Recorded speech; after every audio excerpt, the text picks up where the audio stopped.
Magab, everybody. Now it's time for the top 20. This is my favorite albums of 1981. And what I'm going to do is the top 20 now. I'm going to count them now to 20 to 1, but I might fuck up the numbers. It's just the way it is, okay? I'm not perfect, like a lot of you think you are. Also, said in my last video, I'll say it now. If anybody out there watch part 1 and watching this and say, hey, where's this album? It's up your ass. You fucking asshole. Alright, at number 20. For those about to rock, ACDC. The first time I saw ACDC was on this tour. I love this album. Why is it all the way down to number 20? Because these 19 I like more. I think this album's great, but you know what? To me, it kind of like the last 2 or 3 songs, it dips. Everything before it is top notch, awesome. Favorite track? Probably Inject the Venom. Hell yeah, I love this album. 19. Alright, 19. Maybe I should write this shit down. Well, I ain't got a pen here handy. 19. Marauder. My favorite Blackfoot album. This album smokes. If you saw my Desert Island video, I explained why it smokes. So check it out. Check out the Desert Island videos, where I take 700 albums with me. Maiden Japan, the EP. It's an EP. It's my favorite live performance from Iron Maiden on wax. I'm not a fan of Live After Death. Oh, I know you love it. To me, I'd rather listen to studio versions because the band sounds amazing on Live After Death, but they sound just like they do on the studio recordings, where Bruce doesn't sound that good. Whatever. I'm more of a Diano guy anyway, but if I'm going to pick a live album with Bruce Dickinson, the extremely underrated Beast at Hammersmith. He sounds amazing on that album. I'll take that album over Live After Death any day. Live After Death does have a badass album cover. I love that album cover. And I think maybe that may influence some people to think it's the best, it's a great live album because the cover is so great. You know, come on. Let's not bullshit ourselves. A lot of you fucking listen to music with your eyes. This one is fucking amazing. I just love the vibe. I have a CD with the full show, which is great too, but fucking Made in Japan, it's, in my opinion, the greatest live EP ever. There you go. Alright. Ooh. Raven. This one fucking rules. Now at number 16. Oh man, do I love this. Tigers of Pang-Tang Spellbound. Not a bad track to be found. John Sykes. New wave of British heavy metal. This album rules. I've been meaning to look into more Tigers of Pang-Tang. I know I'm slacking. This is the only one I got, unfortunately. I gotta change that because this album is so good. I love it. I've heard other songs like from Wildcat, stuff like that. Really good stuff. But I love this album. Alright, this one is kind of a controversial album. It's wedged between 2 metal classic albums. This one they went more commercial, and then they went back to the metal on the next album. But there's something about this album. I can't put my finger on it. I fucking love it. Point of Entry, Judas Priest. I adore this album, especially Desert Plains and the very underrated Turning Circles. But then you got Solar Angels, Heading Out to the Highway. I love Don't Go Hot Rockin'.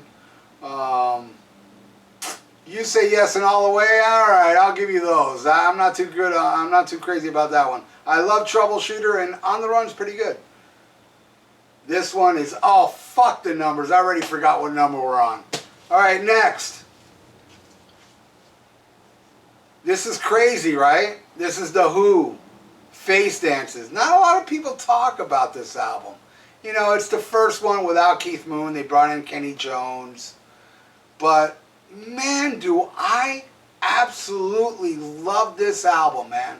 That's why it made my top 20. Man, Don't Let Go of the Code. Everybody knows the hit, wow, track listing. Oh yeah, here's the track listing. You Better, You Better, You Bet. You know, that's the hit on here. I love Don't Let Go of the Coat, Cache, Cache, the quiet one, fucking End Twistle Kicking Ass. And an album and a song that I really, really love. It's a quirky song, but it may be my favorite song on this album. And if you listen closely, you hear the greatness of each member of the band. But you have to listen closely. Daily Records. I know it's a goofy kind of song, but I don't know what it is about that song. It's just, oh my God, I love it so much. And the song that made me buy this album that I heard on the radio, a song called You. And honestly, it hasn't really aged as well as the other songs I love on here. Because now I'll take like, you know, basically several songs off this over You. But You is kind of like a punky song. And I was like, wow, I like that song. I'm going to buy the album. And I ended up liking like other tracks way more than You. But I think this is a fucking great album. Not really praised much because, you know, it's not with Keith Moon. And yes, I love a lot of Who albums more than this one with the Keith Moon. But as far as 1981 albums, I gotta put this up on the top 20. Oh, and here's another one that I've heard a lot of Thin Lizzy fans say, and then I've heard a lot of Thin Lizzy fans go, man, I love it. Well, I'm with them. Renegade is amazing. Angel of Death. Leave This Town? Leave This Town is my favorite Thin Lizzy song. Pressure Will Blow. Hollywood. Fats is amazing. Mexican Blood. Great storytelling from Phil. This title track. I absolutely love this album. Renegade is fucking great. I know there is a lot of Thin Lizzy fans that aren't crazy about, you know, the Snowy Shaw stuff. I wasn't crazy about Chinatown, I'll say it right now. But this one, I love Renegade. I think it's a fantastic album. Hey, look at the shirt I'm wearing. That's the next one. My second favorite Triumph album, right under, barely under Just a Game. This is incredible. Fight the Good Fight, probably my favorite song on here. That song has helped me a lot in my youth. You know, when shit was going bad and I was facing a lot of problems, moved out of my house very young, and I went through a lot of shit. And Fight the Good Fight, those lyrics just made me, you know, just plow ahead, man. It's a very positive song. It's like, you know, with a line like, you know, you're the master of your own destiny, so give and take the best that you can. I love it. Ordinary Man is like a very dark horse gem on this album. Well, probably my second favorite track. Magic Power, everybody knows. The title track. Say Goodbye is a great, great poppy tune that ends this.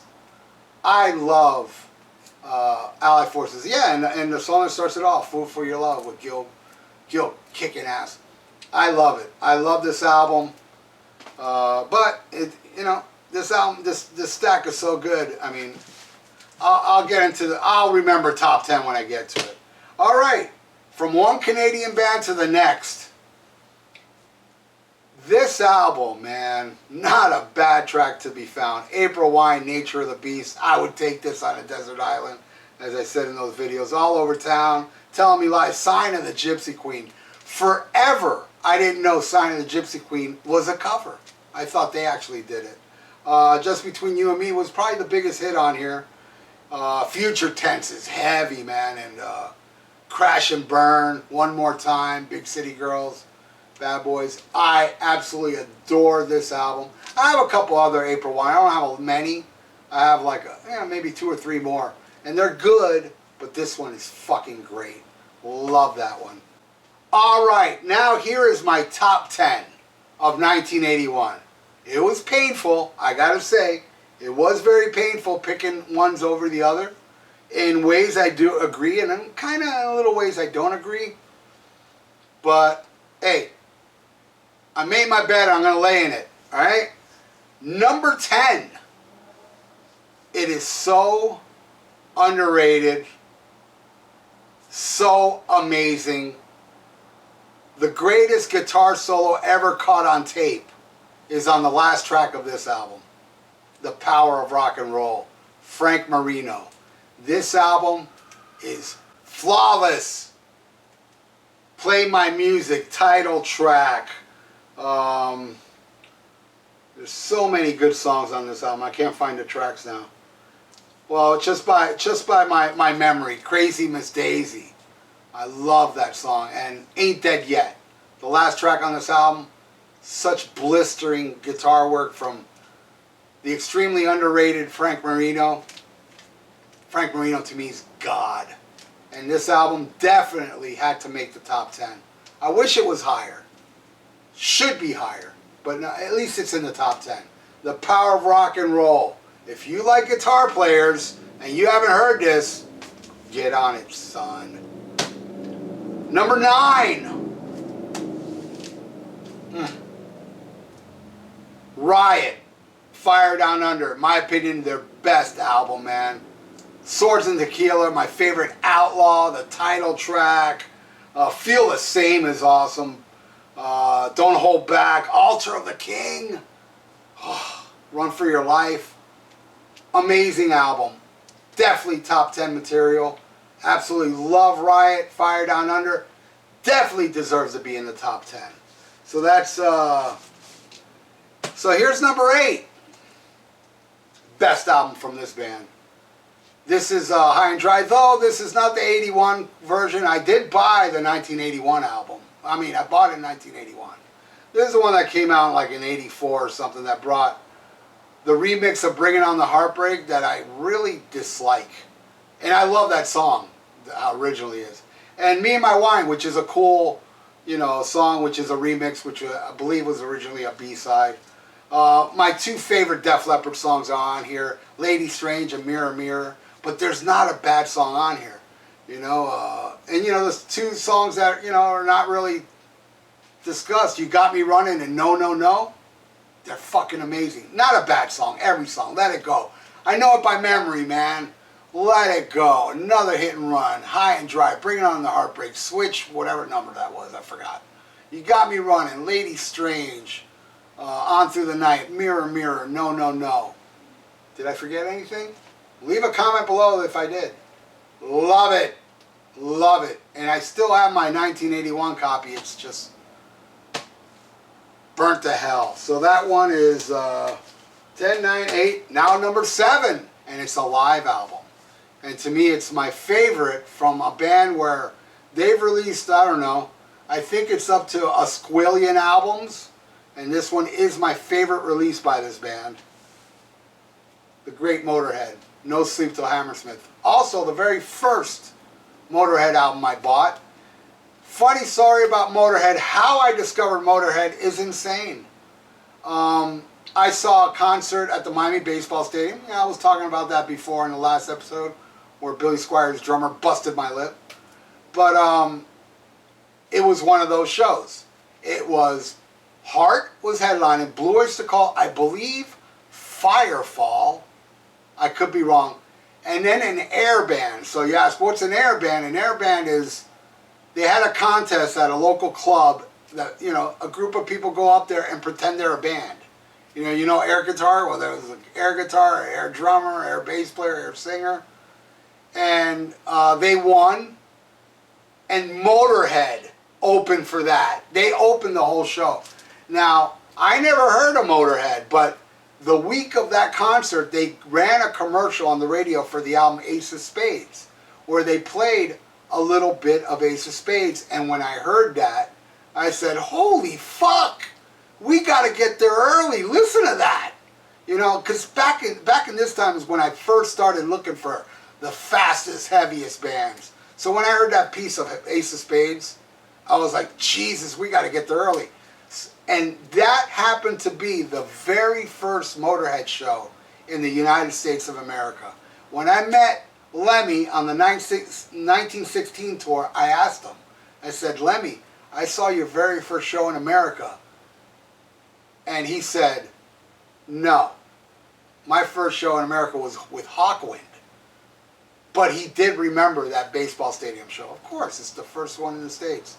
And they were awesome. And one thing I remember about that show was everybody was sitting down. Like, they couldn't get into it because, you know, Miami's a bunch of fucking trendy fucks, even to this day, even back then. But what I vividly remember was there were two guys with their shirts off going apeshit, knowing every word to the songs. They must have been about from England, because at that time Motorhead was huge in England and nobody knew them here. Then I went out looking for Ace of Spades. I couldn't find it. Then months later I found this, even though this is not the original copy. This is a 180 gram. And I bought this, and I've been hooked on Motorhead. When I bought this, I listened to it, and my mission was to get every single Motorhead album. And I may not have them all on vinyl, but I have most of them on vinyl, and the rest I have on CD. They got ripped off a lot, so a lot of record companies put out compilations. I got a box set Meltdown. I'm a Motorhead fanatic. I absolutely love Motorhead. And this one is my favorite Motorhead release. If you ask me what's my favorite studio one, it'd be Overkill. No Sleep Till Hammersmith. It has to be in the top 10. At number 7, ooh, one of the leaders of the new wave of British heavy metal, Saxon, with my favorite album by them, Denim and Leather. This album, there's not a bad song to be found. Favorite song is Princess of the Night. I love Out of Control. It's such a great melodic tune. Fire in the Sky is heavy as fuck. Midnight Rider and the band played on about their show at Donington. Rough and Ready, Never Surrender. Oh, a song of, you know, like what I was saying about Fight the Good Fight. Never Surrender is the same type of song. Positivity, fuck the world, you can do it, you know? Very inspirational. This album, to me, is fucking historic. Should be number 1. Such a great album. Saxon, Denim and Leather. At number 5, now this one is a game changer.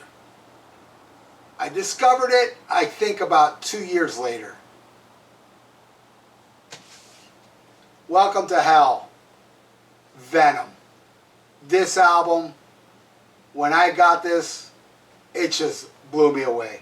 If you saw my Desert Island thing, I pulled out the poster. This is the original Neat Records original press. And my favorite Venom album. I mean, Welcome to Hell, Schizo, you know, every song, Poison, Witch and Hour, Angel Dust, and League with Satan. I mean, every song. Definitely top 5 material. At number 4, 3, 2, 1, just double checking. At number 4,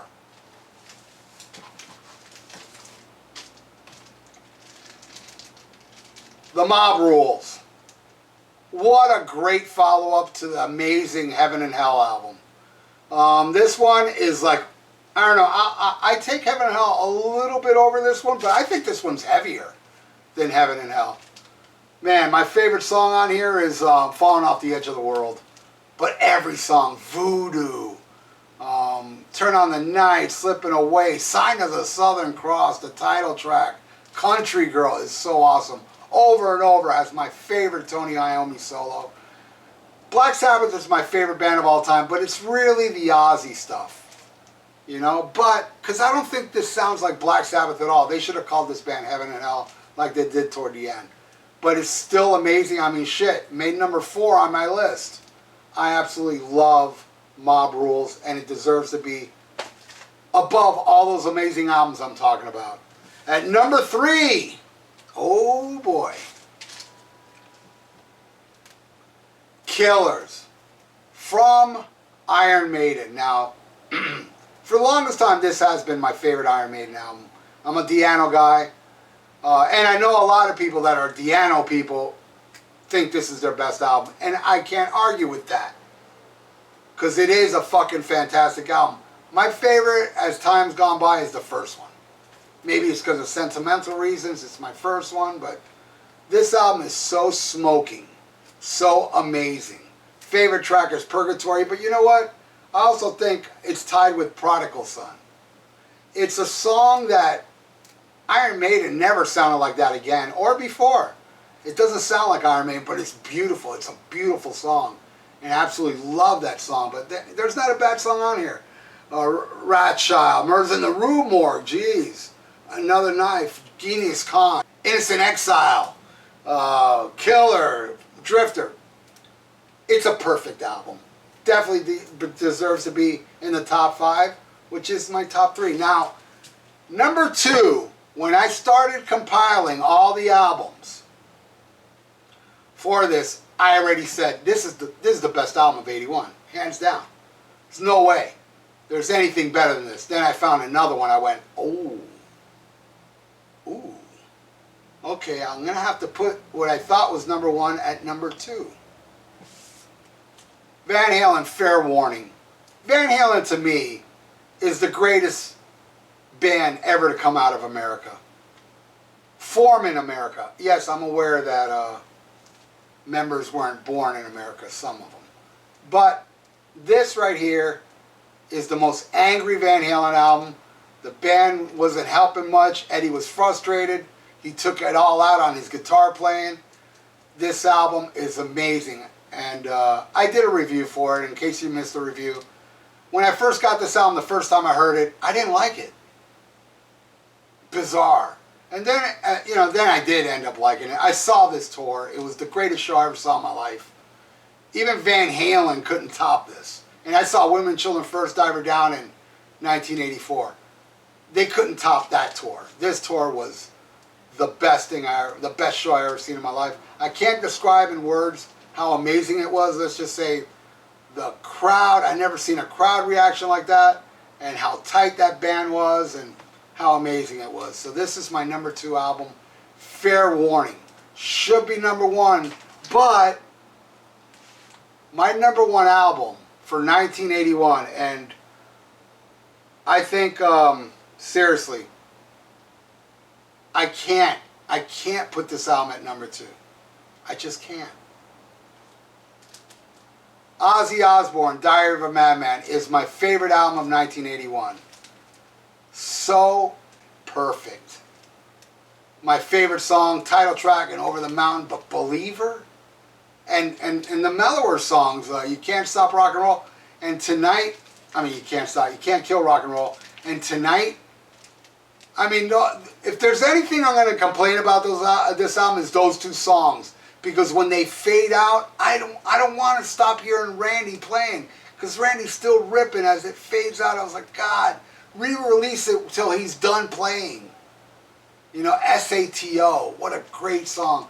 Little Dolls is kind of like the filler, but it's perfect. Number 1 album of 1981, according to me. So I thank you all for watching, and leave your comments below. Give your top 10s and stuff, and what's your favorite albums of 1981. I respect other people's opinions, and I'm very curious to see what you all think. And thank you for watching. And there'll be more best of. I've already done 1980, 79, and 78. Those are already done. I'll try to put one up a month. So, and then I'm going to start working on 1983. And I'm going to go up to whatever year I feel like going up to. So thank you for watching, everybody. Schmack 'em a gob. This video was brought to you by Miami Metal Merchant. For your metal needs and competitive prices, visit MiamiMetalMerchant.com. Tell them Dr. FUKK sent you. Hey, I'm Dr. FUKK. And I'm the Ayatollah of Alcohola. And we are from the Rock and Metal Combat Podcast. If you want to check out some crazy, uncensored, unbiased, totally nuts reviews of classic hard rock and heavy metal albums, check us out. You can get us on Podbean and iTunes. New episodes every Sunday. That's right. And we also do each other's moms. True. Free of charge. Well, mine charges. Oh, yeah. Yeah, mine's free. Hey, check out my podcast, The Vieira Vault. We're on Spreaker, we're on iTunes, and we're on YouTube. Check it out and subscribe. Hey, headbangers, you want your own radio show? Well, you got it. On Thursday nights here on that metal station, join me on the Dr. FUKK Show. Go in the chat room and I will make you my co-host. That's right. Everybody that joins me in the chat room, I discuss whatever you guys want to talk about. I'll mention your name, I'll say what you say, and we're going to go back and forth. And I'll even fucking play whatever request you want. Unless it sucks, then I ain't playing it because my show rules. And only songs that rule is allowed right here on that metal station. The Dr. FUKK Show airs live Thursday nights at 8 p.m. Eastern. Hope to see you there. Well, no, fuck that hope. I better see you there, motherfucker.